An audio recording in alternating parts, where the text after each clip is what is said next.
Zach in front of Mason. Mike, I guess right here, just talking about the game specifically, I know you have other experienced guys on the floor, but what do you feel like as a team you kind of had to work through once Trey goes down, kind of losing one of your key sort of facilitators there? And basically, what do you think your team found in that last maybe 7 to 8 minutes in terms of pulling together at both ends of the floor? Well, I didn't really have to go back to the bench much. I was determined tonight to play the seniors because it was their night. So X and Lil was going to stay in there no matter what. We shuffled Gabe in and out, and I don't even know if Walker saw the floor in the second half. He might have saw it for a few, but it's tough losing a key player. I mean, that's a part of sports, and but we hung in there. That's all I can tell you. We got the big stop that we needed coming down the home stretch and got the rebound to secure the win. Mason in front of Alex. Mike, obviously Khalil has been a pretty big contributor for you guys, but especially down the stretch here as of late. What's kind of been the key to unlocking his game? I know he had another big performance today. All I can tell you guys after that first month, he's been a totally different player. And, I got to give tribute to my coaching staff and how they've worked, and we pushed him as a unit, and his teammates believe in him. I believe in him, and he's been phenomenal. He's just been playing unbelievable, man, which is kind of nice to see. Alex in front of Jack. Coach, Anthony and Trey, obviously, in their speeches, came out with their full support of you. What does that mean to you to hear from them two guys like that so forcefully in public? I'm not surprised at all. It means a lot. We've been through the battles together. And yeah, Lil hadn't played a whole lot, but he's played some this year, and he's played well for us. And for him to tell the Hoosier Nations that he's coming back, along with Galloway, that means a lot to me as a coach. Jack on your left and Jeff. Yeah, Mike, when Michigan State kind of made their run and ended up taking the lead, what was kind of your message to the team to stick with it and I guess not let them, pull it out in the end? Well, I thought we would play through it, but I think when they went up 5, they hit a 3 and went up 5 or 6.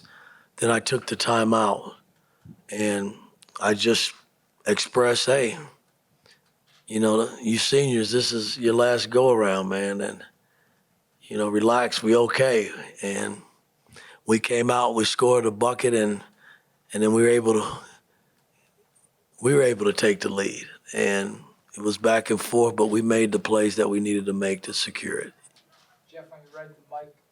Yeah, Coach, I know Galloway got hurt today, but I wanted to get your thoughts on just what he's meant to you guys as a senior, as a leader, points, assists, just everything he's given to you guys as a senior. It means a lot. As a senior, that's what I expect you to do. You go through 4 years with the program, you grow. You're supposed to grow every year. And if you don't grow, then I haven't done a great job in coaching. And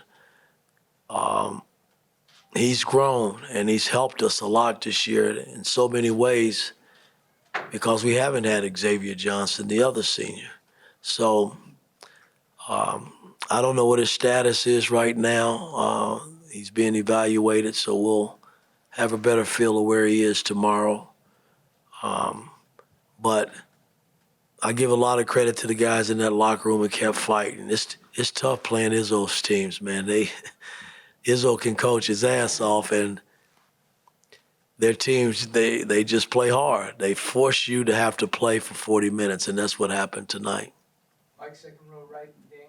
Yeah, Coach, last week you had the news about your job and recruiting, and then meanwhile you guys are on a 4-game winning streak and look like an NCAA team. What has it been like for you personally to kind of manage through those two different things going on at the same time? Should never be any questions about my job based on what I've done here since I've stepped foot in Indiana as a coach. So I'm not even going to entertain, questions about it because shouldn't be anything out there floating around about my job. I've done my job, and I'm going to continue to do it. Daniel on your right, George. Yeah, Trey and Lyles afterwards saying they're returning for next year. The last few days, what have you kind of said to them? What have they said to you? And what's their return mean for next year? Well, I mean, for them to say they coming back, hell, we got to continue to build our basketball team. I don't know who's going to be here, where we got to go and get players. I mean, that's the world we live in with the portal and what's going on in college sports. So I can't address none of that, and I can't tell them who's going to be their teammates. Just don't know. I don't know that yet. So this summer will be very pivotal and important for our program and moving forward. I mean, that's what college basketball presents every summer. Mike, obviously you've won all the games you can win during the regular season, finishing 10-10. And of course, if you win the Big Ten tournament, you're going to get in the NCAA tournament. But would you think that 3 wins would get you in? This is a chance to plug your program. I don't know. Listen, we're playing as good as any team in the country right now based on how we played these last 4 games. But we gotta take it a game at a time, man. That's, I'll never jump ahead. I don't know who we'll face, the first game of the Big Ten tournament, but it's one game at a time and see where it leads us.